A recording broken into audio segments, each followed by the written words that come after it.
Okay, Sergeant, will you please start your recordings? Recording to the PC all set?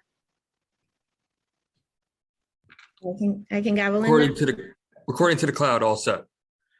Good afternoon, and welcome to the remote hearing on economic development. Will council members and staff please turn on their video at this time? To minimize disruptions, please place all cell phones and electronics to vibrate. To send testimony, please send it to testimony@council.nyc.gov. Once again, that's testimony@council.nyc.gov. Chair, we are ready to begin. Good afternoon and welcome to this oversight hearing of the Economic Development Committee of the New York City Council. Today is Wednesday, April 27, 2022. My name is Amanda Farias and I am the chair of this committee. The purpose of today's hearing is to discuss the impact that the Hunts Point Food Distribution Center has on the city in terms of the services it provides, the resiliency of its property, and the people it employs on the Hunts Point Peninsula in the Bronx. The Hunts Point Food Distribution Center, or the FDC for short, is one of the largest food distribution centers in the world. It is comprised of 3 large cooperative markets selling meat, fish, and produce, as well as other large food distributors. The land used for the markets is mostly city-owned, and parcels are separately leased to each of the cooperatives and food distributors via the city's Economic Development Corporation. The EDC and the meat cooperative recently negotiated a 40-year lease term in 2018. The produce market's lease was just extended by 10 years to 2031, and the fish market's lease does not expire until 2054. In spite of the lease renewals, several lingering issues remain at Hunts Point. These include the need for continued facility improvements in space, overlapping or duplicate regulatory burdens for food businesses, and ongoing climate resiliency concerns due to much of the FDC's location being within the city's 100-year floodplain. During Hurricane Sandy in 2012, the area around Hunts Point lost power for roughly 36 hours, which mercifully did not result in catastrophic losses to the regional food supply. However, if the power was out for much longer, then there could have been $2 million in daily direct economic loss for the markets and the local economy. It is terrifying to consider that such a vital part of our city's food and economic systems could have been so vulnerable to climate damage. Part of what the committee looks to discuss today is the new administration's plans to fortify Hunts Point against future catastrophic storms. Here, I would like to acknowledge the tireless work being done by my colleague, Councilmember Rafael Salamanca, who represents District 17 in the Bronx, and who has worked towards improving the Hunts Point wholesale and residential communities during his time at the council. I know Councilmember Salamanca has worked with both the current and previous administrations to improve the climate resiliency of Hunts Point, and has also sought to ensure that the markets continue to employ people from the area in stable, quality jobs that allow them to support their families. The goal of today's hearing is to determine how the largely new city council can partner with the new administration to build upon the work done under the last mayor towards protecting Hunts Point. Mayor Adams's new blueprint has dedicated $100 million towards improving the market and an additional $40 million to the neighborhoods around the market. We hope to partner with the mayor and EDC to ensure the appropriate utilization of this funding, as well as additional funds from state and federal sources.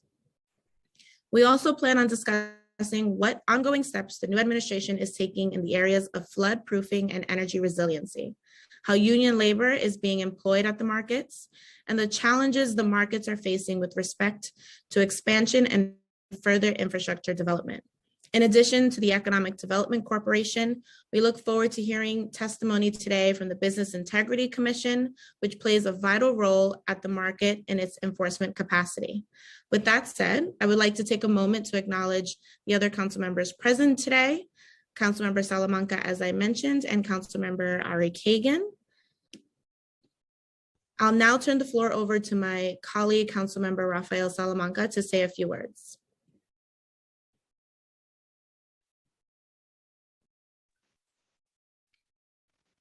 Chair, before we send it to Councilmember Salamanca, I'm just going to turn it to one of the sergeants real quickly because we're having a minor tech problem in the background. Sounds good. It'll just take a minute.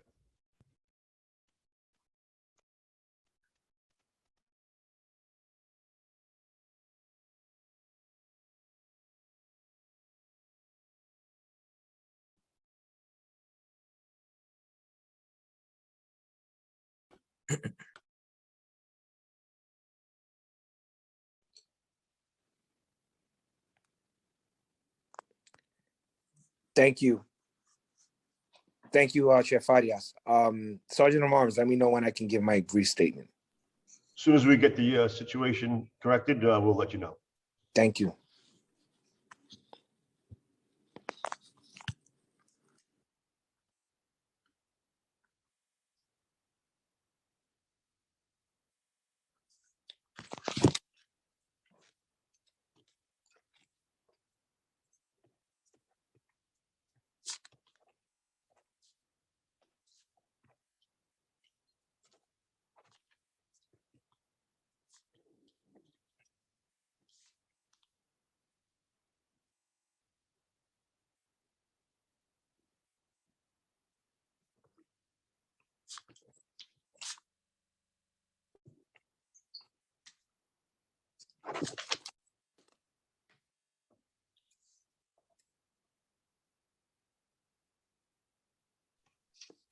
Councilmember Salamanca, you could continue.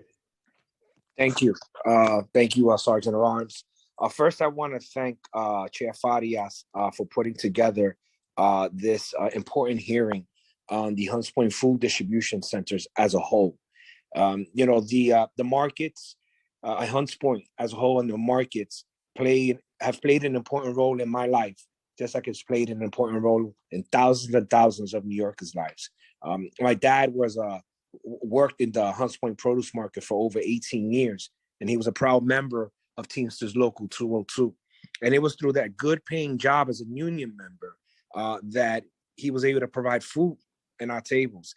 It was through that job, that union job that my dad had, where he had benefits, health benefits especially, that helped out my sister, my mom, and myself. And so I know what it is to have a good paying job, having a dad or a parent as a union member with a good paying job and being able to provide for their families. And so that's why I take the employment in the market so seriously, because it provides for thousands and thousands of families. In Hunts Point, we have the meat market, fish market, produce market, and over 700 businesses, and they keep our city fed. And so we as a council have a responsibility to ensure that they have all the resources necessary, and especially an updated facility, so that they can continue to provide this core service to New Yorkers. So today I look forward to hearing from EDC on a variety of things. First, I would like to get an update as to where are we with the new facility for the produce market, especially in terms of funding. I know that past administrations have allocated capital dollars, and hopefully EDC can give us a total amount of what's actually in the bank.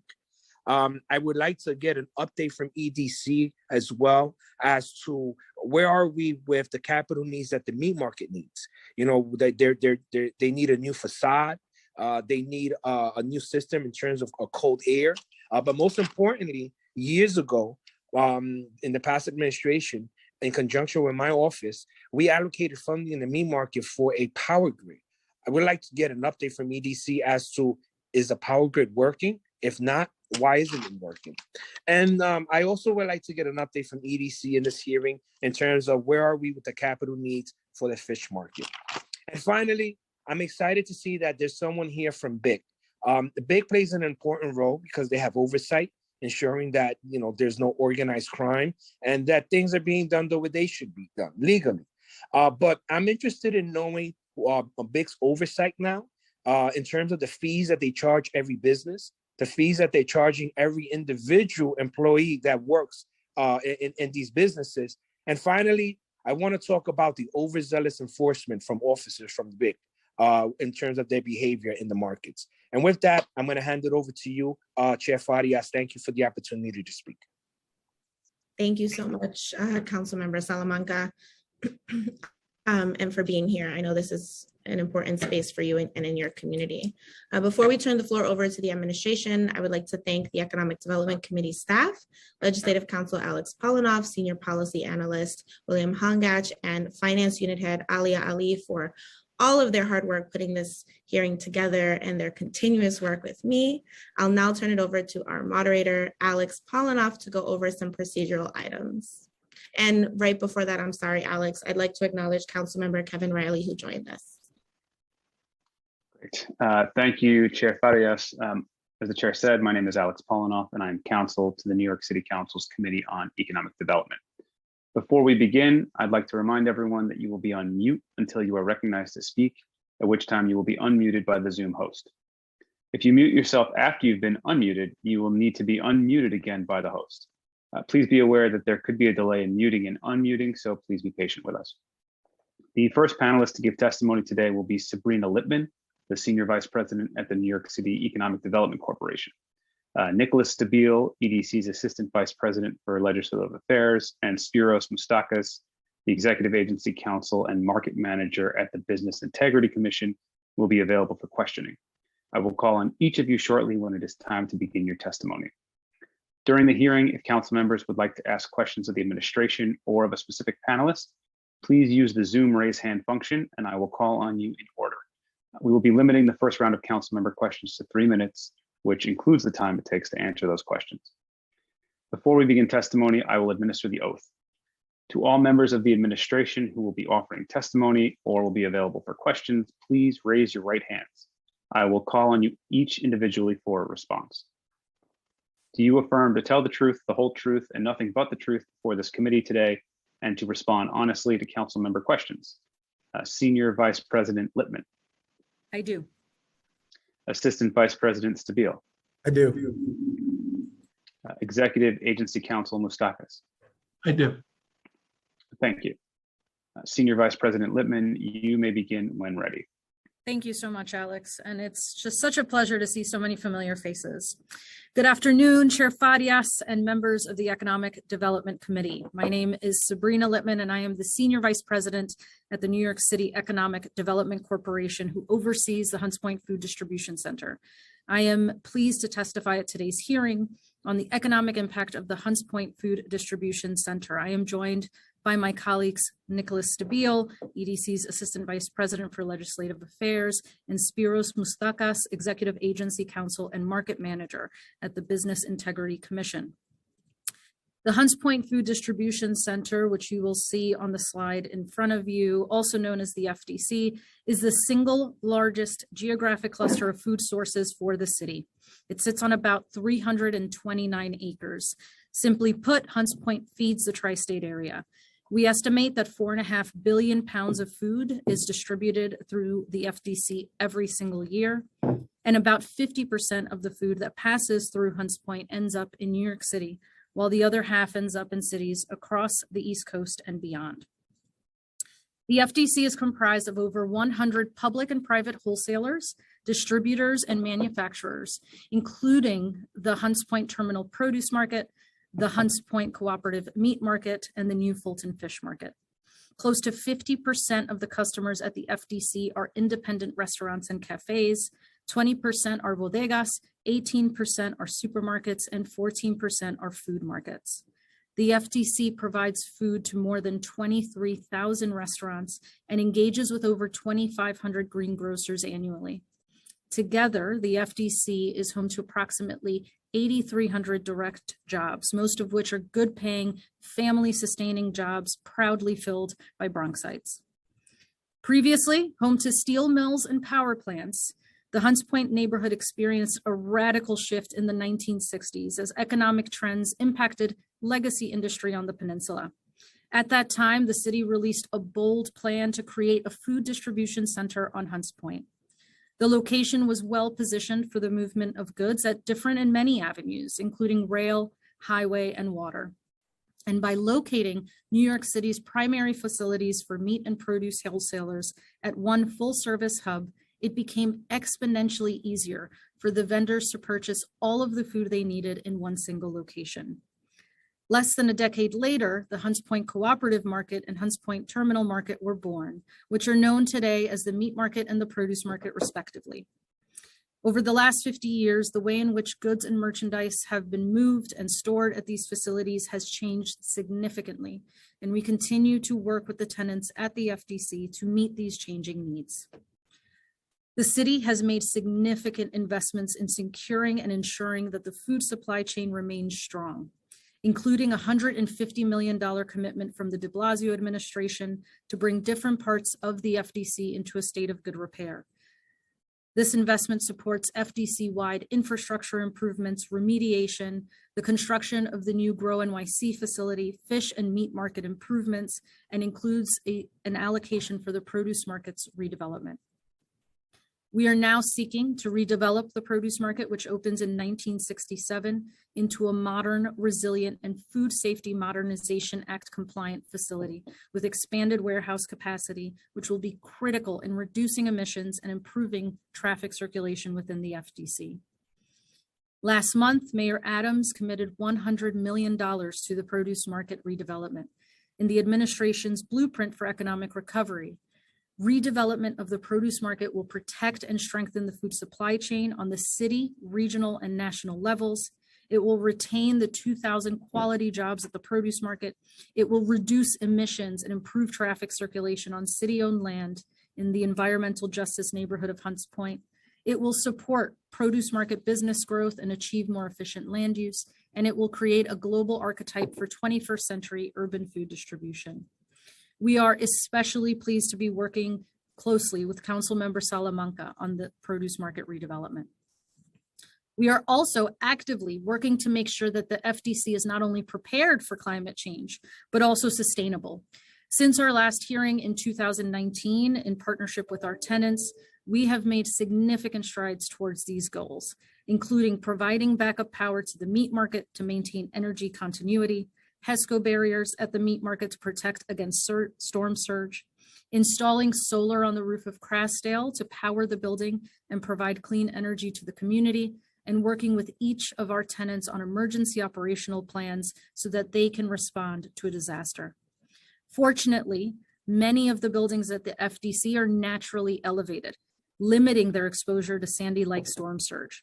We are also advancing the backup power to the produce market and 600 Food Center Drive in case of a power outage. And we are in the beginning stages of a comprehensive energy study at the Food Distribution Center, a plan that will provide diversified recommendations about how to make the campus as environmentally sustainable as possible.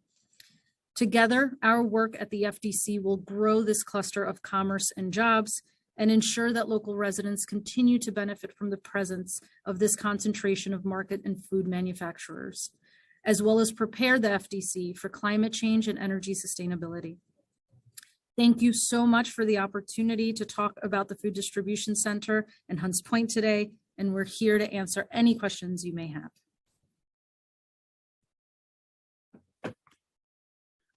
Thank you, Ms. Littman. I'll now turn it over to questions from the chair. Panelists from the administration, please stay unmuted if possible during this question and answer period. And a reminder to Chair Farias, you will be in control of muting and unmuting yourself during this period. Chair Farias, you may begin when ready. Great, thank you. Putting me to work today. I have to unmute myself too. No, I'm just kidding. Hello, good afternoon. Thank you so much for testifying again. The Hunts Point Food Distribution Center is one of the largest food distribution centers in the world. We're very proud of that in the Bronx. It's comprised of 3 large cooperatives, the produce, meat, and fish markets, and other large distributors like Baldor. Could you give us an overview of the land at the FDC? How much is city land versus state, federal, or private land? And how does the EDC work with the state to coordinate any use of the land at Hunts Point, if at all?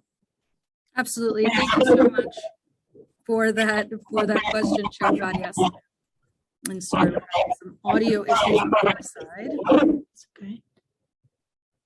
All right. Can you hear me, Chair? Yes. Okay.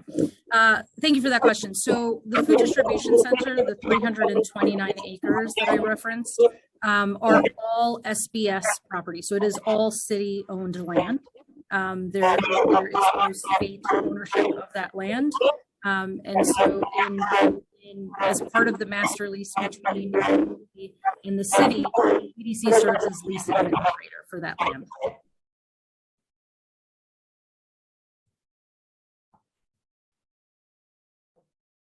Okay, I don't know how I ended up back on mute, but we're figuring it out. Do we know the percentage of the land that's currently unused? That's a very good question.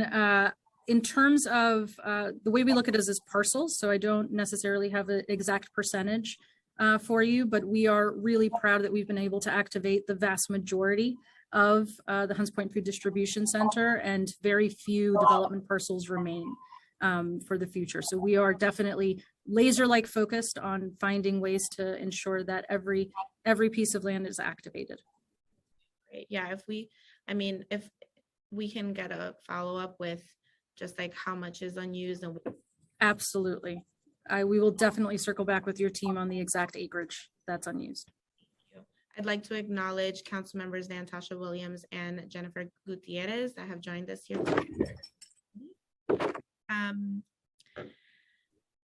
So can you give us an overview of the food distribution businesses with separate leases that are not a part of the 3 cooperatives? How many separately leased businesses are there? Absolutely. So we have 10 tenants in total at the food distribution center. 3 of which you just named are the 3 cooperatives that we have there. The other 7 tenants are Baldor, which I think was mentioned earlier. We also have Dairyland, Chef's Warehouse, that is their own business. We have Crasdale, Anheuser-Busch, which is also on its own parcel. Sultana and Citarella are 2 businesses that are within what we call the 600 Food Center Drive, which is an EDC operated building. And then last but not least, of course, Grow NYC, which we're so excited to see open. Awesome. Can you explain roughly how restaurants and markets in the city benefit from having the markets in such a close proximity? I am so sorry. I couldn't hear that. So can you repeat the question, Chair Fadias? Explain roughly how restaurants and markets in the city benefit from having the markets in such close proximity. Absolutely. It is incredibly beneficial to have geographic clusters of food distribution. And the reason for that is they all benefit from the proximity of one another, because as you can imagine, whether it's a grocer or a restaurateur, it allows for a single point and a singular hub where different restaurants and businesses can be clients and be able to deliver and receive produce, meat, fish, and other non-perishable items in one single location. So it reduces truck traffic. It kind of is a one-stop shop, if you will. And what is the nature of the relationship between the market and EDC? I have a couple questions that I can run through. Well, let's start there with the relationship between the 2, and then I'll run through the 4. So the relationship is a landlord-tenant relationship. So we are the landlord for the 10 tenants that we just described, all of which are on differing varietal of terms of leases.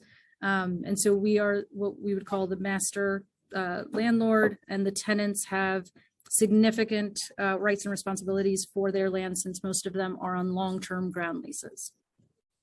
And if the cooperatives at the markets wish to do any capital improvements, what's the approval process for EDC as the landlord, or any improvements or infrastructure investments? Like, can they make them as of right? They can. They absolutely can make their own improvements as of right. Every lease is different, so there's different levels to that. So I do want to preface that. But I am unbelievably proud of the relationships we have built, especially in the recent years, with not only the 3 cooperatives, but all the companies and businesses that are operating out of the FDC. And so as partners, we work with them very closely to determine what their needs are and to ensure that we are able to advocate for the infrastructure needs that they might need. Great, thank you. Can you talk a little bit about the day-to-day repairs and upkeep that EDC makes to the markets, if any at all? So if we specifically look at the 3 markets, each one has different engagement with EDC. So I'll start with the fish market. We are most involved in the fish market because we, in their recent lease, understood that they needed some support in operational maintenance. And so we actually operate and maintain that facility's common area. For the meat market and the produce market, both of those markets under their leases are responsible for operations and maintenance of the asset. Okay. And if there's any emergency expenses like damaged roofs, flood recovery, is that landlord responsibility or tenant responsibility for payment? I'm so sorry, Chair Farias, if there's any damage on. If there's any damages for like emergency preparedness? Or Yes. Like roofs or anything like that?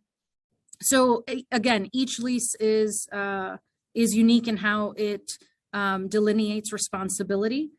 But when it comes to emergency preparedness, as I mentioned in the testimony, we are absolutely laser-like focused in being partners in this arena. So we have worked with each tenant to help prepare their emergency plans. We ensure that we have met the needs of each tenant in terms of working closely with them to identify what those elements are that they need and advocate for those. Great. And does the EDC meet with market board members? If so, how often?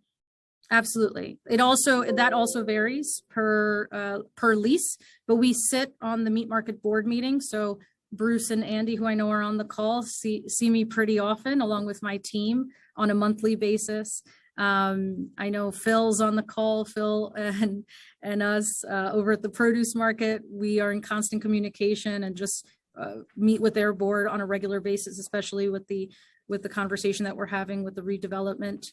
And because we operate the fish market, we are constantly on site there.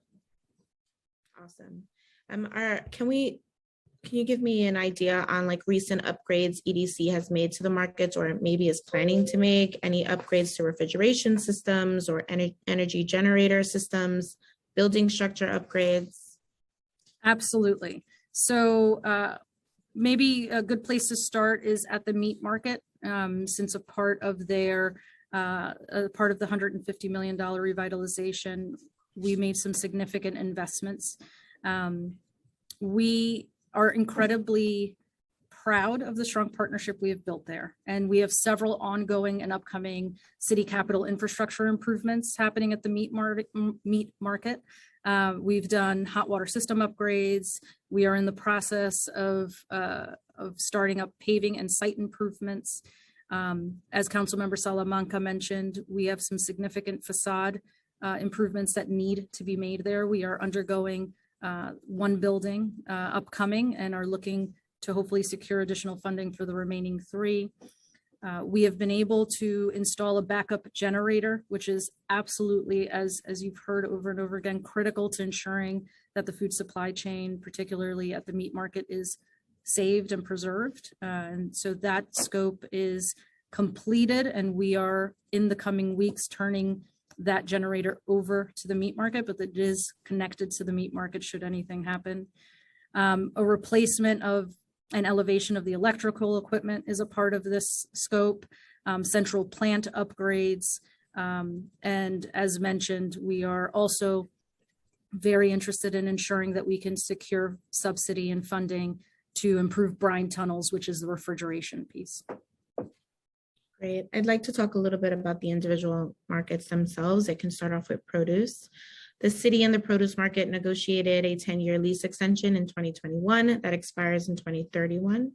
Could you provide us with details of the new lease extension? What is the long-term plan for this lease on the produce market? And if there's currently any ongoing lease negotiations beyond the 10-year? Absolutely. So as I mentioned earlier, we are just so incredibly thrilled with the announcement that our mayor made of a $100 million down payment towards the redevelopment of the produce market. The produce market lease is part of a 45-year lease that they've had since, I think, early 1980s. And so they exercise their last 10-year option. That's the 2021 amendment is the ability to exercise that last 10-year option. So, which brings us into 2031. And as a part of that extension, part of that, the language in that amendment is to work together to ensure that we can find a way to redevelop this produce market and ensure its ability and remain in place for the long term.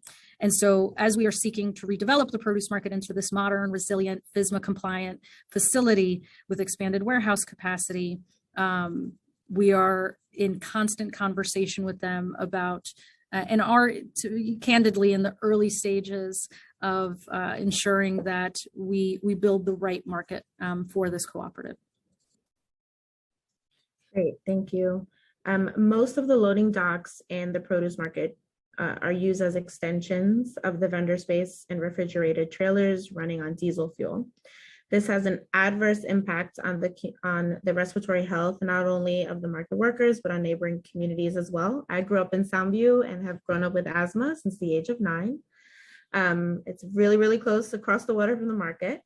So what plans, if any, are in the works to reduce the number of diesel truck trailers used as storage space? And will the redesign of the produce market enlarge and enclose these spaces and eliminate the need for the trucks? Absolutely. And Chair Fadias, we share your concern about the asthma rates in the local neighborhood. And we are working to advance several environmental justice elements and initiatives in the Hunts Point neighborhood. At the FDC, we are 100% committed to working closely with the produce market. And I am very, very adamant about, as EDC is, about the fact that this redevelopment of the produce market will eliminate every single diesel emitting stationary TRU that is currently on site. The expanded warehouse capacity will allow for all of those TRUs to come offline. And the cold chain compliance will also support reducing the emissions. Not only that, the redevelopment also significantly improves both traffic circulation to reduce the amount of truck idling that happens in just the traffic congestion that we have there. And it improves the efficiency of rail use, which we want to encourage. And so we're very, very excited that this redevelopment will achieve those goals. Great, that's really great to hear. I kind of was not expecting to hear the elimination of all of it. So that's very exciting for me. But it does bring up, do we have a rough timeline and a cost estimate of what that really is for the market? It's the right question to ask. We are still in the early stages here, and we are working continuously with the produce market to identify that scope and design, which will ultimately give us that answer, right? It'll give us the construction schedule. It'll give us the exact need for in terms of size of subsidy needed. The $100 million down payment is critical to moving this project forward, but we are definitely looking to our friends at the state and at the federal level to help make this project a reality. Yeah, that's great. Please keep us in the loop of all that, as I know Absolutely. You will. So as we mentioned, EDC announced plans to redevelop the produce market in 2019. The mayor's blueprint announced $100 million for the market redevelopment and $40 million for the nearby Bronx neighborhoods. What details can you share about the produce market's redevelopment plans? Particularly also, how will the $40 million for the neighborhood be spent? The locality, the local surrounding communities are really important to me in terms of how that money is disseminated and for what are its uses. And was the $140 million allocation separate from the amount reserved for the market's lease extension? Yes, the money is separate from, we have $100 million that came from Mayor Adams just last month.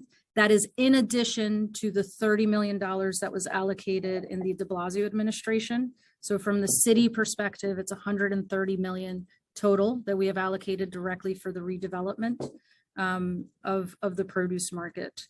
The $40 million allocation is stemming from our Hunts Point Forward plan that we are unbelievably excited about, and my colleagues who are driving that have have just done a remarkable, have really launched a remarkable initiative there. And so that plan is due to be released very soon. And I know that our team is will circle back with you, Chair Farias, and the committee as we get closer to that announcement. And that is the place where they will be able to disseminate how the 40 million is, in conjunction with the community's needs, going to be distributed. But the 130 million that we currently have allocated for the Hunts Point produce market redevelopment is what we currently have allocated for that project, and are always looking for additional sources of funding. Great, thank you for that response. In 2012, the city, state, and federal governments committed a combined 172.5 million investment in improvements at the produce market. Are there any remaining funds that have not been used or put to use from this pot of money? Can you reference the pot of money again? What? Hold up 1 second. Is that the 150 million from the de Blasio administration that was allocated?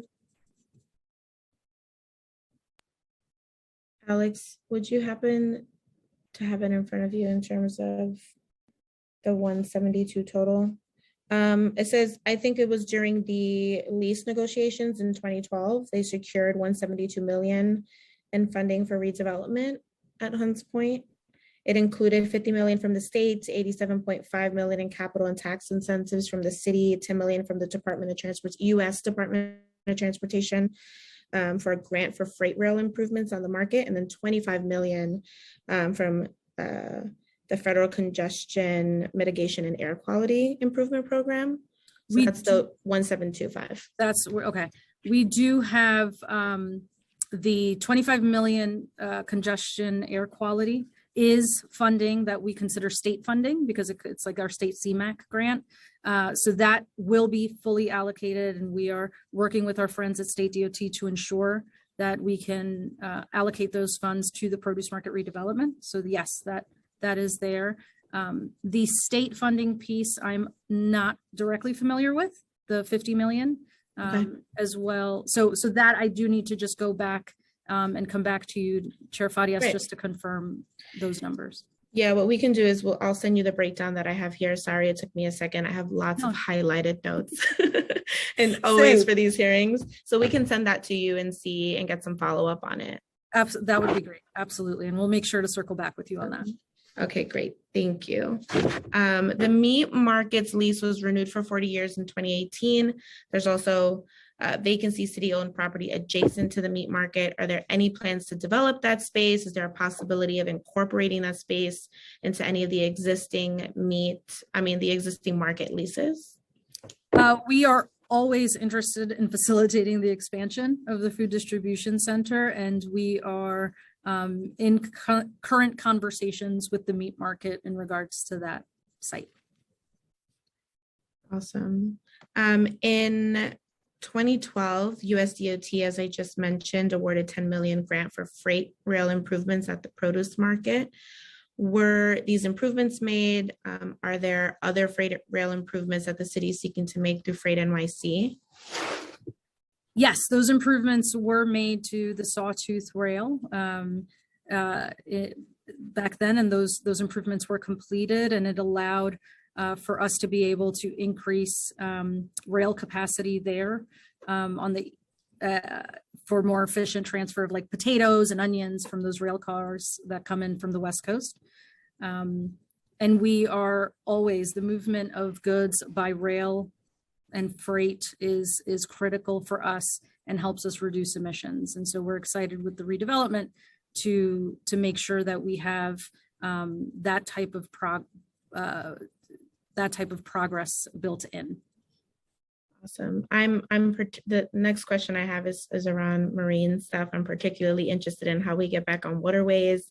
So in March 2019, EDC issued an RFP for an operator to develop a marine terminal on the Hunts Point Peninsula to encourage barge shipping to and from Hunts Point.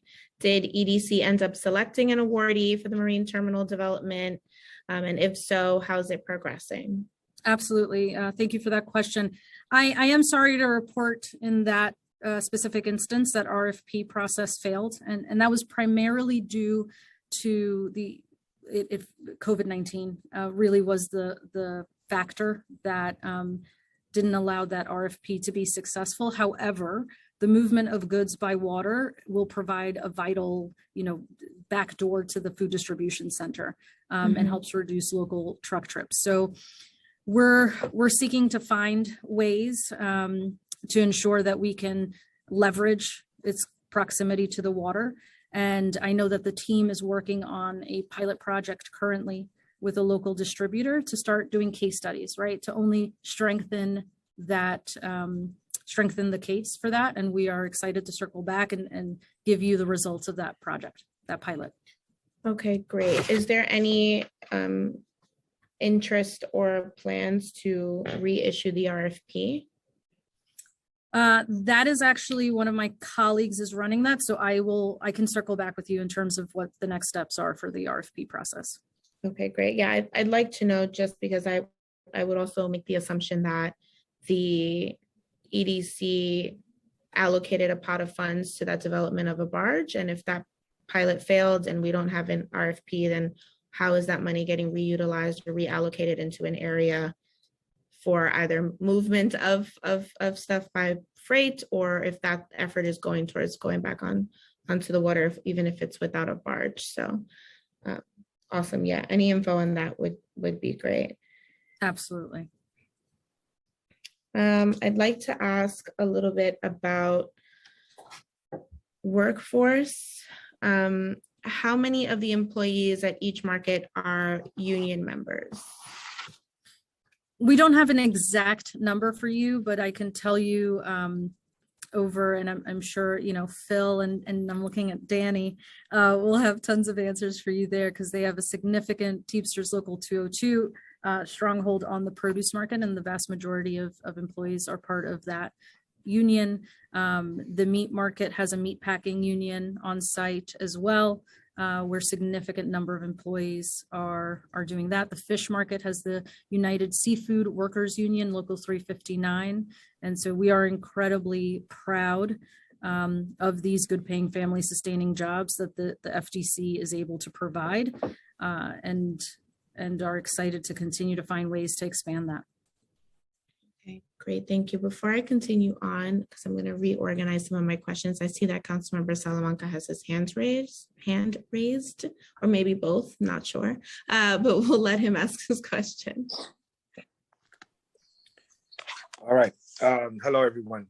Thank you, Chair Farias, for allowing me to speak. Sabrina, I really want to thank you and your team. I do have some tough questions for you, but I want to say how delightful it is to work with yourself, Nate, and Fernando Ortiz, on the Hunts Point Forward plan, which I'm excited about, and I'm extremely thankful. And I've let the mayor know on his investment in Hunts Point of the $140 million announcement that he made last month. Now, I want to get straight to the funding for the produce market. What is the dollar amount that we have today in the bank for a new facility for the produce market? We have $130 million from the city in city subsidy, and we have $25 million in a state DOT CMAQ grant that we expect will be allocated. And that's what you have in the bank right now as we speak? Correct. All right. Now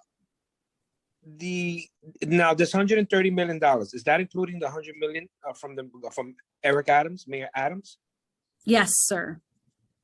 All right. So prior to the mayor's announcement, you only had $30 million from city dollars for the market. Specifically allocated to the redevelopment. That's correct. How much funding did then Mayor de Blasio allocate to the market in his 8 years, just specifically just for that project? The produce, specifically for the produce market redevelopment, it was $30 million in the funds, which is the 30 million that I'm referencing. It's just a 30 million. And so, okay, so de Blasio puts in 30, Eric Adams puts in 100. How much did Mayor Bloomberg put in at the time? That's a great question, council member. I'd have to look back and circle back with you on that number. Now, the funding that's there, because I know that there's been capital improvements done in the markets. The rail was done. I don't know what other work, but I know rail was done. Where did that money come from? So there was a combination of funding for the rail. I was generally the. Sorry, Sabrina, you're kind of breaking up right now on your video. Chair, it looks like Sabrina may have frozen.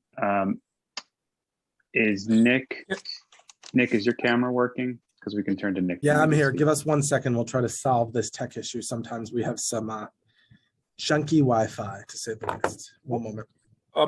Madam Chair, while we wait to fix the issues with the with EDC, is it possible that I can ask the Business Integrity Commission if they're here some questions on their Sure. role? Sure, go ahead.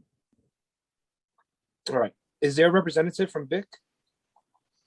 I'm here, council member. Good afternoon. How are you? Good. Okay, I see you now. All right, thank you. Hey, How- first, I would want to congratulate the new BIC commissioner, and look forward to working with them and having a one-on-one, maybe doing a tour of the market. I am not going to be able to express all my concerns here today, but I do have some concerns on some of the operations that BIC, the oversight that BIC has in the markets, and just want to have this open dialogue like I had with the prior administration there. So BIC, you've played an important role. I remember my dad working in the markets and my dad coming home and saying, hey, they came in and they just arrested a bunch of people for organized crime. And, you know, the BIC served this purpose. You came in, you clean house and ensure that, you know, that businesses were abiding by the law. Now, I know that you've been there ever since. My question is, you charge every business fees to operate, right? And you charge every individual a fee to have a BIC, what I call a BIC license. You may have the right word for that. What is the dollar amount that you charge every business? Sure. So any company that wants to operate in the Hunts Point produce market, the meat market, or the fish market, they have to apply and get a registration. That registration is $4,000. That registration is then allows us to conduct an in-depth investigation, very detailed, to look at who owns this company, to make sure that this isn't another attempt by an undisclosed principal who is part of organized crime to try to get back into the market. And keeping in mind, our mandate is to keep the marketplace safe and to prevent organized crime and criminality in the market. And we do that vis-a-vis our review of the application and the investigation that goes with it. Okay.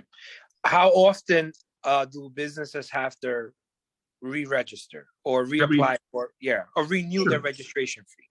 It's every 3 years. Every 3 years. So every 3 years, businesses have to pay $4,000. Now, is this a flat fee? So you may have a business that has 15 employees compared to a business that has 300 employees. Correct. The application is for the entity, for the business that is applying. So it is a flat fee for the application, but there is, I believe you were trying to discuss photo identifications. Yes, that was my next question. I know then the business as a whole has to apply, and then you have the individual employees that have to apply. Right. What are their fees? Thank you for that question, council member. That fee is $150, but it's a one-time fee. It is a fee that we then review that individual. And just to give you an example, a couple of years ago, we had an individual that applied for photo identification. When we did the background on it, we found out that individual was associated with organized crime, and therefore we denied that person's photo identification. So that fee goes towards that background. But they're two separate things. The application fee is for the company and the photo identification is for the employee. Yes, yes. Now, how often do they need to do, how often does an employee have to renew his identification? they never have to renew it. Once we review it and we determine that they do not lack good character, honesty, and integrity, they are permitted to operate in the markets. Okay, so it's okay. All right, that's good. What is your policy in coming into a business and asking to see the employees' IDs? And the reason I ask is, like, born and raised here, I have many friends that are in the market. I've heard many complaints about, and I mentioned this in my opening statements, overzealous enforcement officers just walking in, stopping shop, putting everyone against the wall, and basically just asking them for their ID. And so I just want to know, how often does your enforcement officers enter these businesses, and what break it down? What is their role? So the market agent's role is to go to the markets and they patrol the area either on foot or in a vehicle. When we're talking about photo identifications in the market. So when they're patrolling by walking around the markets, they do inspections of a location, because we've had situations where companies do not tell us that employees are working there. And then it is because those individuals most likely would not get a photo identification because they have problems with their possible criminality or things that would prevent them from getting a photo identification. So we have to do inspections to make sure that the people who are working at the market are individuals that won't cause a safety concern to the rest of the customers at the market as well as the employees. So we make sure that everyone who's there has a photo identification and has been reviewed and has a background, and again, does not lack good character, honesty, and integrity. Okay. All right. It is not often, council member. I can tell you that, like, the inspections for photo identifications, they're on a case-by-case basis. It'll be because we have information that this certain business has 10 employees that has been disclosed to the commission, yet we see 20 employees walking around. Based on that discrepancy, 10 employees are not being disclosed. So we have to take a look at that. Okay. All right. Well, I want to thank you for answering my questions. And again, if you can, someone from your office can reach out. I want to connect with your office so that we can have a one-on-one, meeting with your commissioner. Councilmember Elizabeth Prati just came to this commission, as you know, is appointed by Mayor Adams. She is here. She's excited to have a relationship, not just with the markets, not with the companies, but she wants to have a relationship with the city council and have your input with respect to the important matters that affect your constituency. So she and I would look forward to the opportunity to discuss any issues with the market that you have, and we'd love to meet with you at the earliest convenience. Thank you. Madam Chair, is it possible that I can ask EDC a few questions? I don't want to overstep. No, you sure can. That's okay. Thank you. We're co-chairing now. Sabrina, so I want to go back to the question that we have for Sabrina. She just needs to be unmuted.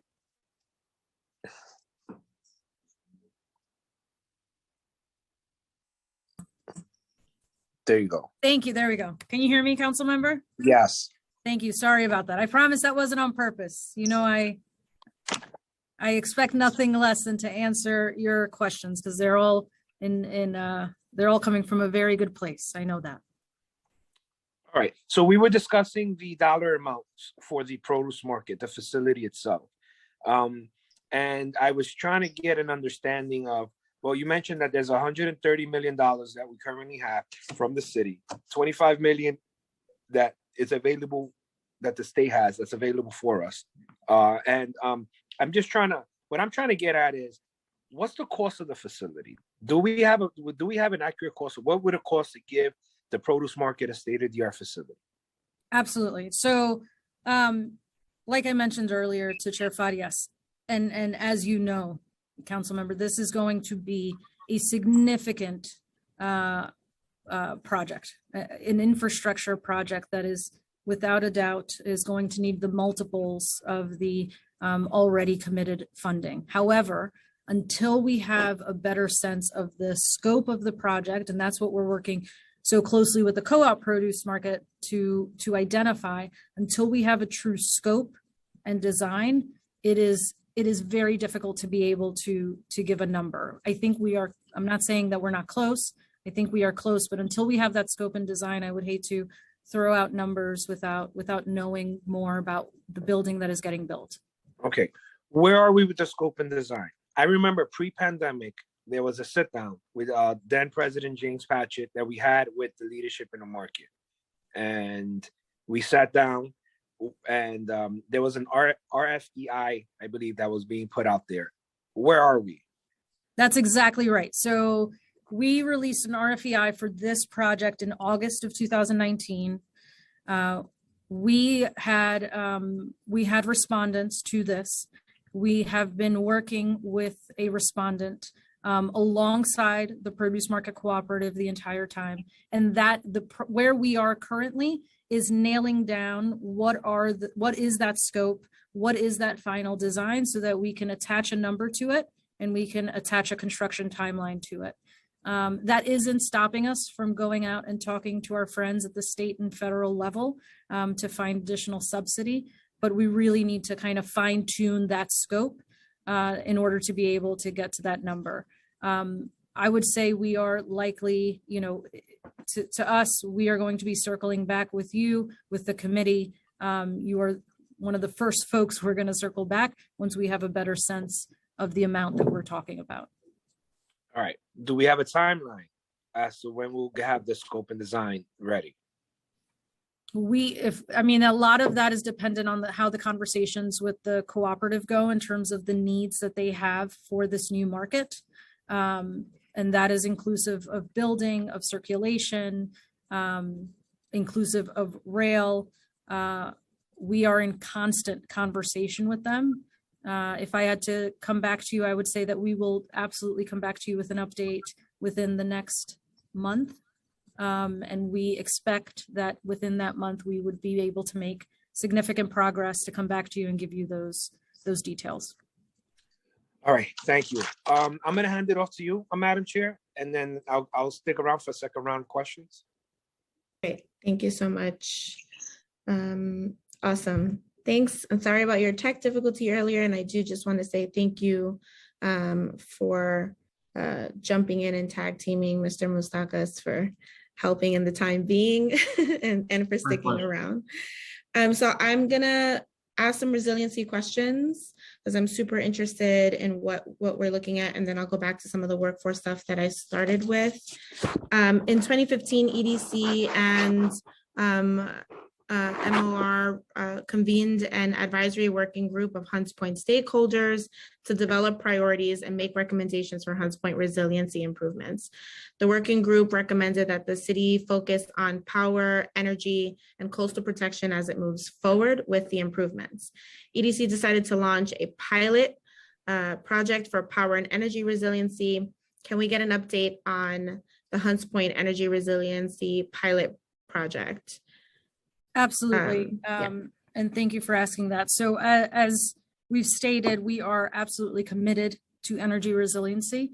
In regards to the energy resiliency pilot project, we are looking to build our solar and storage components of this project, which has been made challenging due to evolving legislation and supply chain issues. So similar to what I'm sure you have seen firsthand, COVID-19 had a significant impact on that supply chain. But we are back at it and looking for ways to advance the energy resiliency as much as possible. We've been working closely to do all the due diligence necessary to ensure that we're doing what's best for the project and what will be the most effective use of the funding. In the time that has gone by, we are excited to finally be at a place where we are formally moving forward to get this project done. Awesome. Do we have progress of the Tri-Gen microgrid? Yeah, so in the time that we initially had the tri-generation microgrid come up, there have been significant change circumstances, specifically for the tri-generation portion of this. And primarily the main factor has been legislation at the city and state level that are moving towards decarbonization, which of course we're supportive of.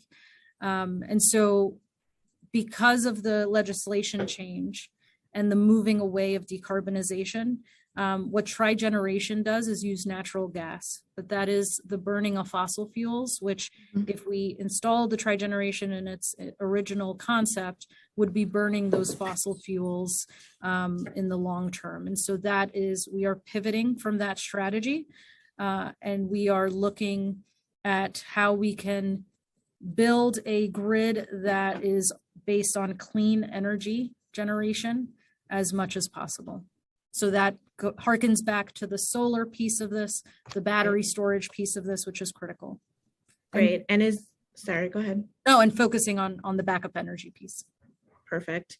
What's the progress of implementing the solar and storage particularly at MS 424 and PS 48? We are moving full steam ahead and looking to find ways to accelerate the timeline to be able to implement that piece of the project. And we are excited to come back to you with what that timeline looks like. Great. And has the EDC supplied mobile emergency diesel generators to FTC markets? We have, as I mentioned earlier, we have implemented permanent backup power at the meat market. And we are looking to include backup power for 600 Food Center Drive, as well as the produce market at this time. Great. In 2019, EDC decided to move forward with building flood proofing or hardening over other coastal resiliency measures. Could you provide details on the decision to choose hardening over any of the other recommendations? I know there was quite a few. And can you provide an update on the progress of building flood proofing at the meat market, Crosdale, and 600 Food Center Drive? Absolutely. So we want to ensure that the FDC, Hunts Point, and the city are protected from Sandy-like storm surges. We have been able to analyze the risks posed to the FDC from multiple types of disasters. Based on the current risk, a tailored approach to the at-risk buildings is most appropriate response, not necessarily coastal protection. We were able to engage in conversations with all tenants so that they understand the risk and create those emergency action plans, as well as mitigation efforts. So in the imminent term, in the immediate term, the FDC and markets floor level is naturally already elevated due to loading docks, which is a very good thing because it protects the food supply. As I mentioned, we are advancing those backup power projects at the produce market, and we were able to achieve backup power for the meat market in addition to HESCO barriers and tiger dams that they have on site. We are also, to your point of building specific, actively looking for federal grant funds to harden both 600 Food Center Drive and the Meat Market Power building, which are the two buildings most at risk for storm surge. In terms of the fish market, there is a bulkhead already there, and thankfully their infrastructure, electric infrastructure, is on their mezzanine level and out of the floodplain. So in the long term, we are going to continue to seek funding to further protect the food supply. Obviously, climate change is such a huge risk for the entire city, so we need to continue to work cooperatively with city government, state, and feds to ensure that we can protect the FDC. Yeah, please keep us in the loop of any additional resiliency efforts that are made. FEMA will be issuing their new floodplain lines really soon. I know my district is going to be impacted as well in that we are within the floodplain. So, this infrastructure is too important to the Eastern Seaboard, too important to the tri-state area for us to not make sure that it is protected. Absolutely. And sorry, I just want to, in terms of the hardening and these projects, I just want to make sure if the estimated cost is available, and if so, is there current funding committed to building the hardening right now? We are actively submitting applications for federal funding in order to be able to do that, and I'm looking into the costs so I can get that to you potentially in the next few minutes. Great. And do you foresee any huge challenges going forward in terms of coastal resiliency for the markets? I know like there's a lot of times when we look at peninsulas with building seawalls or bulkheads or things like this, where we do have to evaluate like ricocheting of water in another direction or different things like that. So do you see or foresee any challenges going forward? Currently, I think we have the right plan in place, and I think there's always, it's something that we are constantly looking at. And to your point, Chair Farias, as the feds release, as FEMA releases those flood plans, that's something that we are laser-like focused in ensuring that we feel that the FDC is protected. In addition to that, one of the things we are, also as you think about climate change, for us here at the FDC, power outage, right, is where we're more concerned. And so we are really proud that we're kicking off an energy master planning project that's going to evaluate the current opportunities for energy efficiency and decarbonization in the FDC and find strategic pathways for implementation of the city and state's long-term goals here. So I think that's an area of focus. And I did get the number for the building hardening. It's about $20 million that we would need to harden those buildings. I'm sorry, I just want to look at something really quickly. In terms of the 20 million that's needed, do we have any update on, I thought in the resiliency plan for this, there was an awarded 20 million for the community development block grant. Was that awarded for this project, or was that awarded for something else? Because I know there was an additional allocation from the city of 25 million. I don't want to speak. Oh, okay. The 25 million was for the energy resiliency program. So that's that battery, solar storage, and the new concept for the tri-generation microgrid. Okay. Okay, great. We'll follow up on questions around that. So just to go back to workforce, and then I'll see if my colleagues have any questions. In 2015, the previous mayor announced 150 million investment in the produce market that would create 500 permanent jobs, 900 unionized construction jobs, expand rail capacity, remediate underutilized properties for new buildings, expand and modernize existing buildings, and strengthen those buildings against flooding. What types of jobs did this investment create? Have those jobs been created and sustained? And are the jobs expected to be created by the produce market redesign? Absolutely. It's a fantastic question. And for us, jobs are so vital and critical to the food distribution center, good paying jobs. That funding helped retain, again, we have 8,300 jobs out of this distribution center. So that helps retain the 2,000 in the produce market, the 2,500 that are located in the meat market, and the close to 1,000 jobs in the fish market. Outside of that, that funding also helped bring in Grow NYC. So the New York Regional Food Hub, which we're really excited is topping off as we speak, and will be adding to that job numbers. The redevelopment of the produce market, we anticipate will have job growth, and we're excited to share those numbers with you soon, for sure. Great, thank you. So I asked earlier about what the percentage of unionized workers were. My follow-up is, what's the relationship between the unions representing market workers and the EDC? Well, Danny Kane and I get along really well. But in all seriousness, we look to establish strong partnerships across the board, whether that's with our tenants and each cooperative, whether that's with the businesses that lie within those cooperatives. We also have very strong partnerships. And I think we are doing a much better job now of building and forging stronger partnerships with Local 202, and are looking forward to continue to build those partnerships with other unions located within the food distribution center. That's great. Is there a commission or any other entity for all three markets to work together in negotiations with the city? That's a great question. I'd love the chance to just think about that a little bit more and circle back with you on that. Sure. And are the wages at the markets competitive? Yes, the wages at the markets are competitive, thankfully, because the vast majority are union. And I would say that COVID-19 has definitely highlighted not only the importance of these markets, but the importance of the workers that are there, keeping it going. They didn't close for a single day. And so, yes, they are very competitive. Yeah. Great. In 2021, there was a union labor strike at the market.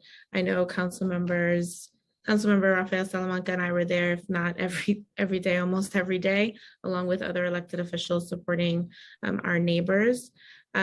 Just want to ask some questions for the record in terms of what that strike meant for our city.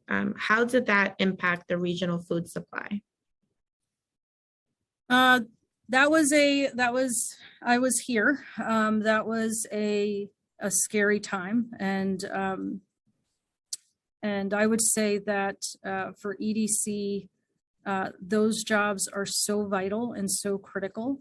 And I think it shed light on the critical importance of having workers there moving. It doesn't move without them, right? And so it is really vital, and we are so happy that those issues were resolved because we're a stronger and more vibrant market because of that. I'm almost positive it was about 11 days. It felt like almost 2 weeks when it happened. What are the terms of the new negotiated labor contract, and how long will it be before it expires? We are not privy to that arrangement and to that agreement, but I'm sure Danny and Phil can answer those questions. Yes. And I guess for me, and I feel like you touched on this quite a bit, knowing how critical these jobs are of these essential workers, and I guess going forward, and maybe that is involving and thinking a little bit more about, is there something that unifies the negotiations? But how can we ensure negotiations and fair contracts going forward for these essential workers are prioritized, because we do not want to be in a situation like this again. Absolutely, and I couldn't agree more. And we are excited. I mean, we met with Danny a few weeks ago to talk about the produce market redevelopment, and expect him to be at the table along with the cooperative. Phil was there as well, to ensure that we're all aligned when we look at this redevelopment. Awesome. And by any chance, do we have the percentage of the workforce at the market that are New Yorkers that live nearby, or Bronxites particularly? We know that percentage of Bronxites is well above 50% when we look at the entire food distribution center, not just the produce market, as each business is unique. But we are laser-like focused in finding ways to bring Bronxites into these good paying jobs. Awesome. Thank you so much. I have a couple questions for Bic, if possible, bring you back onto the spotlight. And you did kind of give a lot of the overview of your jurisdiction. And I just kind of want to fill in some of the gaps that I've had. So if you'd like to give any more overview of Bic's jurisdiction over the FDC and how it regulates businesses there, feel free to add anything on. But I particularly would like to know what type of offenses are most common that you're responding to in terms of enforcement. Sure. Last year, the last fiscal year, we had approximately 15 violations issued.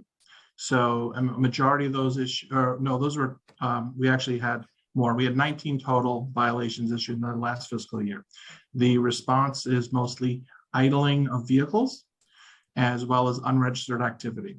So unregistered activity is when a company does not go through the process, does not apply with the commission, starts to operate in the markets, and then therefore the commission has to take action. We issue them an unregistered activity violation, and that is then sent to the Office of Administrative Trials and Hearings to be litigated. And hopefully by issuing that violation, they get the point, and we then also issue them like the application and have them apply with the commission. Okay, just for, I guess for myself and probably a lot of other people, can how available is this information in terms of registration? Or like, I guess the initial question that came to mind was, how could someone operate within the market without knowing that they have to be registered? Well, if you can operate in the three, let's say the produce market or the fish market or the meat market, there's a cooperative, and it's Right. pretty common knowledge that you must have a registration to operate in those markets. All of that information is available on our website, as well as BIC has a presence there vis-a-vis a trailer outside of the New Fulham Fish Market, and any documentation that anyone requires, they can get it there. Or we actually send market agents to the location with the applications to give it to them in case there is a language barrier or anything of that nature. Got it. And do most of your documentation, and is there multiple languages? I'm assuming Spanish speaking is probably one of the most common, but in the Bronx we have many. Our applications are not not in multiple languages, but we do have individuals here at the commission that speak Spanish. So if there's any questions, we have a Spanish-speaking individual who will, answer any questions anyone has. And that's for other languages too. Okay, great. Yeah, I mean, I don't know what level of interest BIC has in terms of taking their documentation and making them beyond monolingual. Nuance is really important in languages, and sometimes just not being able to read documentation or better understand. I'm someone that spoke Spanish first, and I'm scared to do Spanish media, so let alone what someone is with an entire registration or application process. So I'd appreciate the consideration of looking at how you folks can have that in at least the most common languages spoken. Absolutely. Thank you. And then my last follow-ups are, what's the relationship like between markets and BIC? How does BIC interact with other agencies that regulates part of EDC, like USDA, doing food safety inspections? Okay. So the relationship with the commission and the markets, we have a couple of different ways. The BIC agents who are there, typically when they start their tour, they check in with the security staff at the three respective markets. So the agents on the ground know what's going on. In addition to that, we also have where our investigation supervisors, they speak to the counterparts in the respective markets. So the supervisors are always constantly in contact. And I think the best way to explain that is like during the pandemic, everyone realizes that it was a very difficult time for the markets. And as a result, we constantly, because we had agents there, were able to get information about what was happening from our colleagues at the markets and pass that information to EDC, because while we are both agencies and have different responsibilities, as EDC is the landlord and we do the regulatory enforcement, it's important that we all work together, especially at that time. At that time, information was important to know what business was in trouble, what was happening, real-time information on the ground that we were able to get because of our presence there. Got it. Thank you so much for sticking around and answering all of my follow-ups. I look forward to our continued open dialogue and communication moving forward with the markets. Absolutely.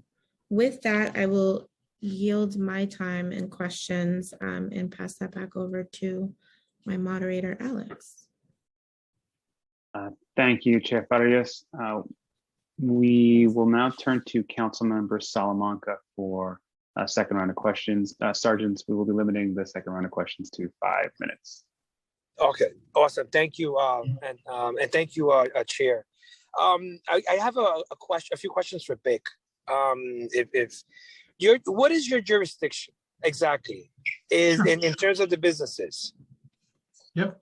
So it's the three markets that we've discussed: the New Fulham Fish Market, the produce market, the meat market, as well as that area that is, let's say, north of the fish market and west of the two other markets, which is called the Huntsman adjacent area. But those areas are not owned by the city. Correct. That is. So why does BIC have jurisdiction over an area that's not run by the city? Like, who set those lines? That is in our law. The administrative code designates the area where the commission has jurisdiction. We also have jurisdiction over the Brooklyn meat market, for example. We have jurisdiction over 6 wholesale market areas, and 4 of them essentially lie in the Bronx. Okay. I would like, I know you probably don't have this now, but if you can provide my office with a map of Absolutely. your catchment area, I'm interested in Absolutely. knowing what areas, you actually have jurisdiction over. Now, my other question is undocumented individuals. When you come in and you do these spot checks, well, are undocumented individuals, if they are applying for employment in one of the markets, does BIC provide them with a ID? Citizenship status plays no role in our determination of whether an applicant can receive a photo identification. It is strictly based on whether they have or lack good character, honesty, integrity. So if a person's undocumented, that doesn't matter. We provide those, the application to everyone. Okay. All right. Thank you very much. Those are my 2 questions for BIC. I just have a few more questions for the for EDC, and I'm done. Just want to know what's the status of the generator for the meat market. Yeah, thank you, council member. So as you know, because we've been in constant communication on the backup generation for the meat market, we are very happy to report that those generators are in place, that they are connected to the meat market, and in the event of a disaster where the power is out, those generators can be turned on and will provide the backup power. We are still a few weeks away from the delivery of that to the meat market. So we're closing out what we would call punch list. And then when that punch list is closed, the meat market can fully adopt the generators. When did this project commence? This project commenced, I have to look up the year, but it was several years ago at this point, unfortunately. Yeah, that's frustrating to know that, years have gone by and we're still talking about when will this project be complete. I completely share that frustration with you, council member. And although I am pleased to know that the market is now protected for backup power, I completely agree with you and am in line with your frustration on how long it's taken to get here. Okay. And finally, the meat market capital needs. I know that there's an $11 million need for their cooling system. And then I believe there's another, help me, the facade. Yes, the facade replacements. Yeah. Are there any plans from EDC to allocate capital funding to address these 2 issues? We are very happy that we are going to be addressing the building that is in worst condition at the market and are already underway to begin that process of replacing that entire facade for that one building. And as you know, we have been working closely with your office. We have also had the opportunity to meet with the mayor to let him know the urgent need for both the brine system and as well as the remaining funding needed for the facade replacements. Okay. All right. Thank you very much. Thank you, Madam Chair. I'm done with my line of questioning. Thank you, council member. Thank you, council member Salamanca. We're going to turn back to the other members. If there's any other members who wish to ask a question of the administration, please use the Zoom raise hand function now. Seeing no additional, Councilmember Gutierrez has a question. Councilmember Gutierrez, we'll turn to you. Time starts now. Thank you so much. And thank you, Chair Farias, for holding it down for the whole committee. I feel like every time I'm on this, it's a marathon of a committee hearing. Sabrina, so good to see you. And I have not visited the market too much, but I really enjoy hearing just the proposal for this project, the investment. And obviously, I think for me in District 34, I have a vested interest in understanding how EDC is envisioning some kind of support for the market in the market in Williamsburg, which actually I'm going to be doing a walkthrough with y'all soon. But I am particularly interested in a piece, and I was late, but I do know that you addressed the individual lease agreements with the particular vendors. Can you explain, if you did that already, I'm so sorry, but can you explain a little bit more? Because I think what I heard was saying that it was that every kind of vendor has like a different lease agreement, different terms. Can you explain a little bit more about what that policy is, and if and when you all use uniform lease agreement policies? Absolutely. And Councilmember Gutierrez, excited to address you and to see you a little bit later this afternoon. Yes, to answer that question, that's exactly right. Every lease is treated uniquely and differently based on the tenant that we are working with. The vast majority, so we have 10 tenants that represent over 100 businesses. Each cooperative is what we consider one tenant. And so the way those leases are structured vary. But the vast majority of them are what we call ground leases. They range from anywhere between 45-year leases up to 99 years, which is the longest term of disposition that we're able to do.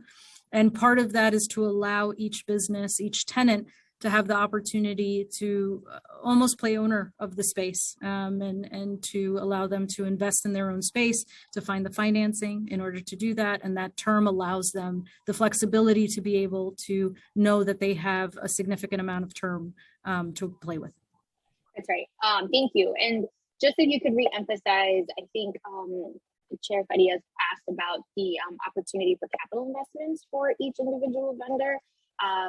What is that process like for a vendor who's interested in wanting to invest in their own site, and what is the I guess the marriage look like between EDC as I think landlords of the site and the vendor? Absolutely, and that also varies depending on the lease provisions. There are certain tenants that undergo their own capital infrastructure improvements that we simply approve and ensure that is aligned with the lease provisions.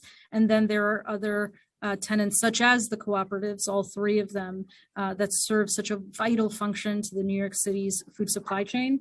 So what we do is we work with them constantly. At the meat market, we sit, as an example, on their board and learn about what their infrastructure needs are, and then be able to work with them in order to make those new need capital requests. And so it's really lockstep. I mean, we put together the project list and we jointly go and look for the city for funding. Fantastic. Well, thank you. Those are my questions because I am curious about how similar models can work throughout the other EDC properties. But thank you so much for this opportunity. And those are my questions. Thank you, Chair. Thank you, Council Member. Thank you, Councilmember Gutierrez. Now we will turn it back to Chair Farias before we move on to the public portion of our testimony. I don't have any other additional questions, so kicking it back to you.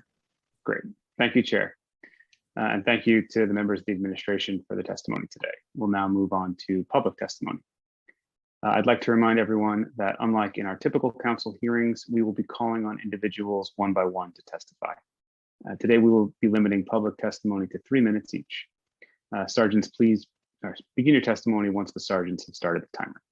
The council members who have questions for a particular panelist should use the Zoom raise hand function, and I will call on you after the panelist has completed their testimony. For panelists, once your name is called, a member of our staff will unmute you, and then the sergeant at arms will set the timer and give you the go-ahead to begin. So please wait for the sergeant to announce that you may begin before delivering your testimony. The first panelist we will hear from today will be Philip Grant, followed by Arthur Goldstein, and then Bruce Rheingold. Mr. Grant, you may begin when the sergeants announce the time. Time starts now.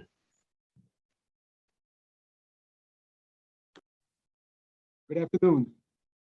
My name is Philip Grant. I'm the Chief Executive Officer at the Hunts Point Produce Market, the largest produce market in the nation.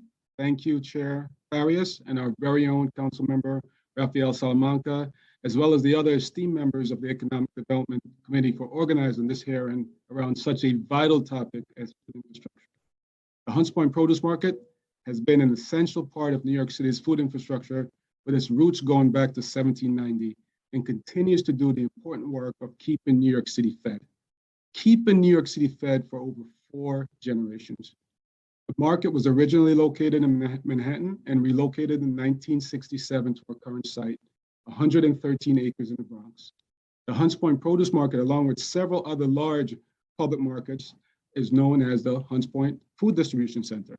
We are major employers of Bronxites, and the jobs at the Food Distribution Center are largely comprised of union labor and have historically provided salaries more than 1/3 higher than the average of other industries in the Bronx. The Hunts Point Produce Market is an essential intermodal freight facility that provides 25% of New York City's produce. Every year, more than 2.5 billion pounds of produce sourced from 49 states and across the globe pass through the market, feeding New Yorkers and the greater region. The market has a customer base that includes the corner push carts to the neighborhood bodegas, to 2,500 independent greengrocers, to Wegmans and Whole Foods and everything in between. We like to say that if you're eating an apple, it most likely came from the market.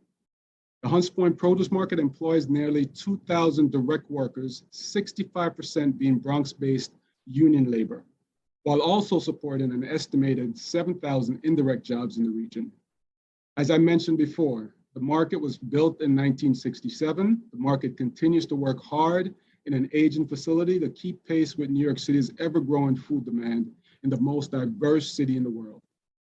That is why we are grateful to Mayor Eric Adams for making the Hunts Point Produce Market a priority within his first 100 days in office and committing $100 million to the market's redevelopment. We have been working closely with New York City Economic Development Corporation. Thank you, Sabrina and team. The goals of this redevelopment project are to strengthen and expand our food supply chain by building a food safety and cold chain compliant facility able to keep up with the demands of our growing city. Work to make food more accessible to food insecure communities and support the development of new jobs and small businesses. The redevelopment project is estimated to create 1,000 net new direct jobs, most of which will be union labor, and supporting 3,500 net indirect jobs at the market. Again, thank you, Chair Farias and the esteemed members of the Economic Development Committee, and for the opportunity to discuss the incredible impact the Hunts Point Produce Market has on New York City. I look forward to one day having you tour our market so that you could see with your own eyes our complex and massive operation. Thank you. I welcome questions. Thank you so much for your testimony, Philip. I'm looking forward to coming by one day. I know that will be soon. The mayor did put me in a freezer for a press conference a couple weeks ago, so I have seen some of it. I have two questions, just from your perspective. What are the top issues facing the markets today? And what does long-term success look like for you at the FTC? The two issues facing us, and once again, thank you, Councilmember Salamanca.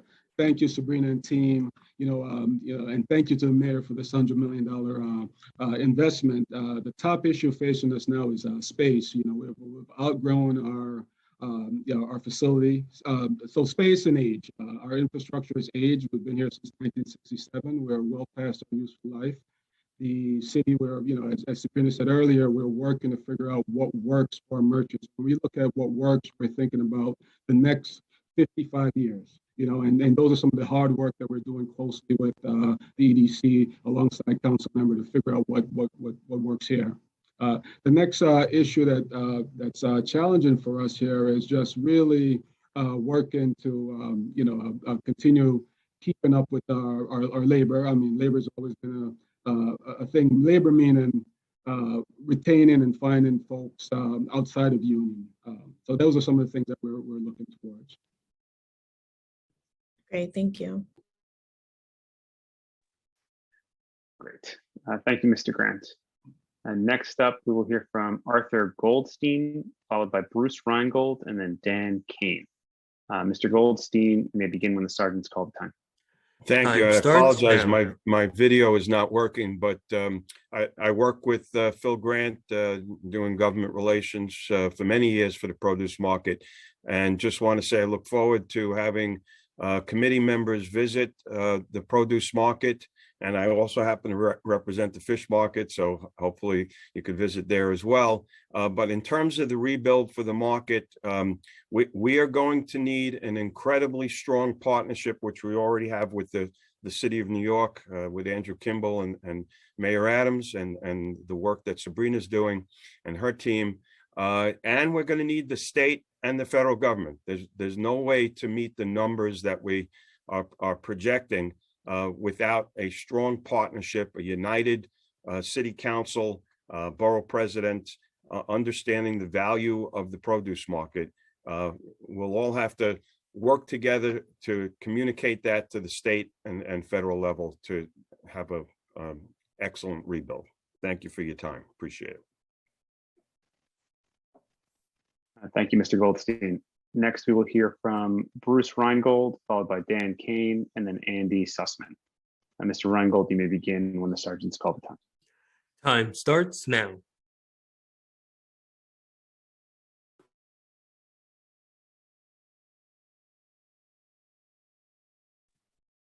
Yeah, hi, I'm Andrew Sussman. I'm president of the Hunts Point Market. Mr. Rheingold, who's our general manager, had to step away and he's unable to make a statement today, but I can make it on behalf of the Hunts Point Meat Market. I'm president of the market and I'm president of Plymouth Beef Company, one of the 42 vibrant businesses that operate within the Hunts Point Market. So I'm speaking from a business standpoint as well as market management standpoint. I appreciate the opportunity to speak to you all today. I appreciate the ongoing support of Councilman Salamanca, who's a good friend to all the markets. And I don't want to be redundant. A lot was said about our markets, but understand that, again, 42 vibrant businesses. We feel it's a great place to do business. A lot of these businesses had opportunities and still have opportunities to relocate to other locations with more modern facilities than we have in Hunts Point. But because New York City is such a great place to do business with proximity to both the city itself and the region, because this market not only serves the city of New York, but it serves the region as well. Most of us have stayed here, invested here. I'm a New York City resident. I was educated here and I've kept my business here. 40% of the protein, again, we're talking about various different markets. The beef, chicken, pork, protein that is distributed, whether it's to all the supermarkets, restaurants, schools, hospitals, hotels, and other feeding institutions, runs through this market. As well as it wasn't mentioned, the New York City Food Bank operates within the Hunts Point Meat Market, which is a historic and very important resource to the city of New York and the underserved and the underfed, and that operates here within the meat market. COVID obviously was a huge left hook to these businesses, but they were deemed essential. We operated during COVID. We made sure that there was meat on the shelves, whether it's a supermarket, the various home delivery services that cropped up, not only through our city, but our region. And we were here to support them. We managed these businesses when people obviously were sick. We had to provide transportation. And we really did the best we could to serve our city. And because the Hunts Point Market exists, the food shortages that existed, and in some cases exist to this day because inflationary pressures were not as acute as they could have been if the city had to be pulling its food sources from outside the city, because we're right here. We all have relationships with the direct large agriculture companies, whether it's a Cargill, a Tyson, a Swift, they ship directly. The state of New York is, as you all know, that's too bad because there's some more important points to make here. Can I extend for 2 minutes? Yeah, yes. Because there's a lot of repetition. The state of New York is doing a great job. I mean, we're all sitting in traffic now. Unfortunately, it's affecting the diesel that's running and work hours with the traffic. But there, as you all know, the DOT is providing direct links to the Bruckner and to the Sheridan into our market, so the trucks no longer have to run through the neighborhood, increasing asthma rates, which is a concern to all of us, and it'll also help the businesses that operate here on the point. As stated, the markets operate on city land. EDC is our asset manager. If we look at a 20-year, arc of relationship going back to the Bloomberg administration and before, quite frankly, not so terrific. But at the end of the de Blasio administration into this administration, EDC is way more engaged with the markets for its improvement, for its employees, and the relationship has never been better, as Sabrina has indicated. Look, the markets, this is New York City, the greatest city in the world. This market should be on par. And when I say market, it's the meat market, produce market, and fish market, plus the other 700 food businesses that operate on the point. At the end of the day, this market should be on par with its peer markets nationally and, quite frankly, internationally. I don't knock it because I have a huge investment here. But I mean, if you saw the markets in London to the markets in Los Angeles, guys, it's a disgrace. And finally, a forum like this is coming along. Investments are being made because, again, the businesses can only maintain the market and take care of our spaces, and that's what we do. But we can't rebuild the market. The history of the market was this thing was built in the 60s. So we have the original refrigeration system. So that's why when we talk about challenges and capital needs, which are being talked about on this call, and I can only speak to the meat market right now, our refrigeration systems need to be upgraded. Our masonry is falling apart. If you visit here, you'll see netting over building E and F. I mean, that's just sitting there waiting for a solution. The masonry is coming down. As long as tremendous amount of site work, whether it's paving or other things here, you're running. When the market was designed, you were dealing with 25-foot straight job trucks. We're running 55-foot trailers now into this market, and the infrastructure is completely falling apart. So, all of that. You have companies here that are prepared to expand, to spend private dollars to expand, which is more employees. We, of the 8,500 employees mentioned earlier, represent 2,500 of them, primarily Hispanic, primarily African-American, primarily union jobs. We have Local 342 and a Teamsters local here. They're Bronx residents. They're all making a living wage. And there's opportunity for expansion, but we need the support of the city council, more people than just Salamanca. And finally, we're having some traction with Gracie Mansion, which is actually very exciting.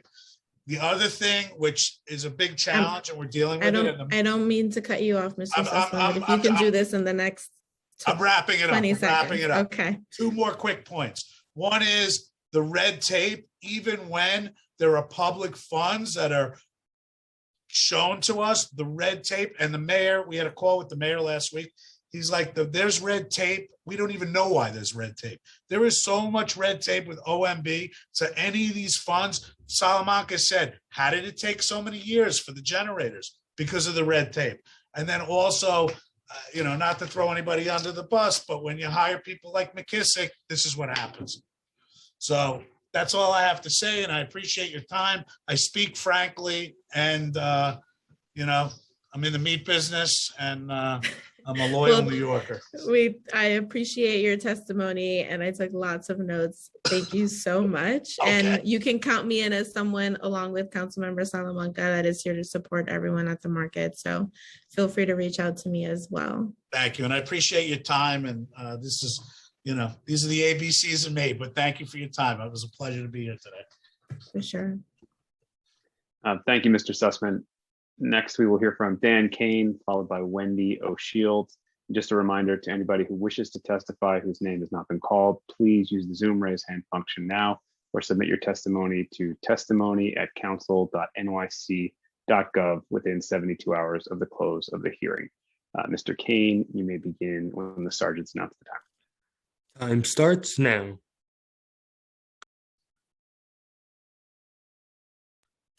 Mr. Kane, you're on mute.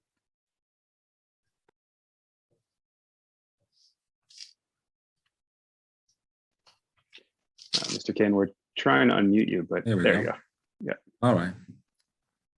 Thank you. Thank you, Madam Chairperson and the committee and people from EDC and the city of New York. Infrastructure, governmental infrastructure. My name is Dan Kane, and I proudly represent Teamsters Local 202 and approximately 1,600 members that work on the food center and another 400 that work in that area in the South Bronx. My history is I started out on the loading docks of Hunts Point 1981 as a teenager, and then returned to work there afterwards. It's a place that does provide hope and opportunity in the future for people, for working class people and people who struggle to attain regular full-time employment. This is a place that lifted my family out of poverty, and I want to see that happen for the future generations. That being said, those are interests that we've all spoke about here today. We spoke about the climate interests and the infrastructure interests that that we need to improve. We need to move into the 21st century with how we distribute these products. They're essential products and they're important. But sometimes I think that we don't realize the impact that the market has. The market is a unique place. Many cities in this country do not have a market system to distribute these products, and therefore limits the diversity of the products sold. So New York is one of 5 or 6 cities in this country it has the most diverse food line in the country, and culture in our city is very important. These markets are the backbone of the culture of our city.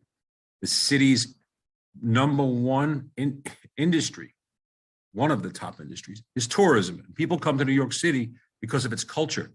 They come to New York City because it's New York. It's one of the things we love about living here. And that manifests itself in food. And these markets provide a diversified palette. And I think sometimes in all the other stuff that we talk about, which is very important. My members are important and all the other workers are important. There's other Teamsters that work there. But just imagine a New York City with only 3 or 4 food service companies that would provide the food and the product line to New York City. Those cities do exist in this country. And while I represent people at US Foods and while I represent people at Cisco, which are the biggest food service companies in this country, the markets have a more diverse food product line that directly affects this city's large industry of tourism. And we can never forget that. Yes, all those other things that we spoke about, and I could speak to them for a very long time, and I will not take up your time because everybody spoke about what the jobs mean, what the infrastructure, what the climate change. We all know that those things have to be addressed. But I think sometimes we miss this one. People come to a Broadway show, they stay 3 nights, they eat 3 times, they go to 1 show. Time expired. Very, very important to understand that what it means to the macroeconomic situation in this city of New York. And all those other interests are important. I want to see these markets stay here so that people have these opportunities, but remember what it means to the 5 boroughs and beyond. Thank you.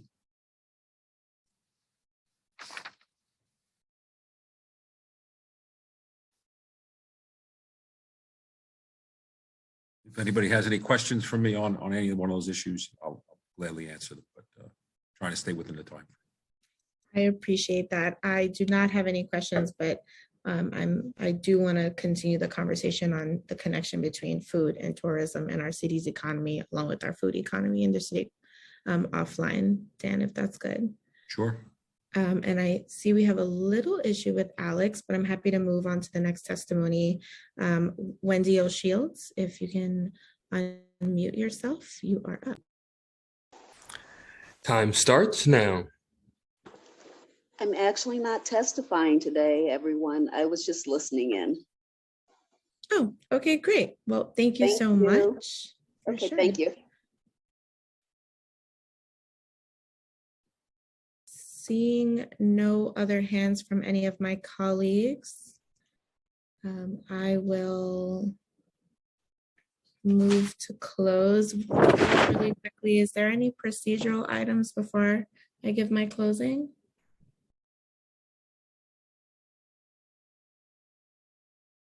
I'm going to take his silence as a no.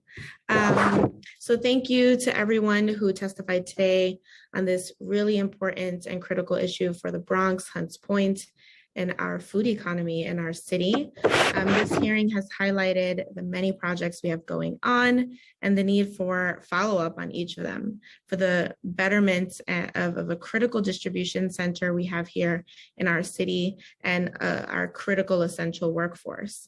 I look forward to this continued conversation and oversight on projects and the investments that are being made.